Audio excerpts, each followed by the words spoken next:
For the first time since beginning our loop, we were traveling west instead of east or north. That felt like a real accomplishment. Now, as we traveled along the Erie Canal, Tom didn't know it, but I had a secret plan in mind. We'd been warned.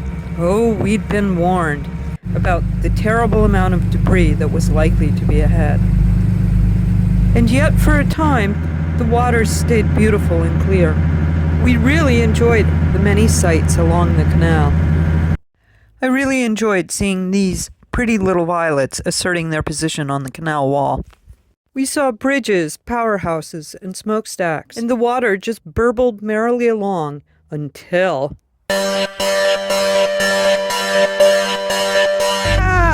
There were logs and sticks everywhere. Fortunately, Molly made it through that maze.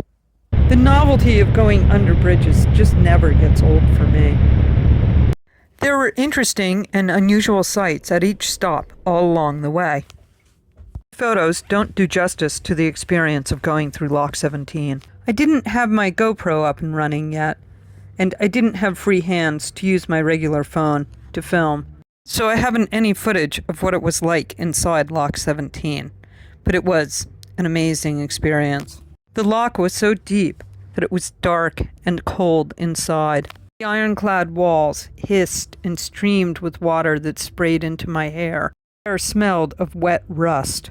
In front of us, an enormous cascading waterfall was gushing. Metal gates began to close. Machinery clanged and echoed inside the chamber. We heard a dull metallic boom, and then the waters began to rise. Slowly, noisily, we began to rise upward towards the blue sky and the sunlight that we could see above. It seemed a long way off. The water lifted us up by 42 feet. Once upon a time, Lock 17 was the tallest lift lock in the world. Going through Lock 17 is one of those great experiences that you get to have running the loop that you really can't have any other way. That's all for now. Thanks for watching.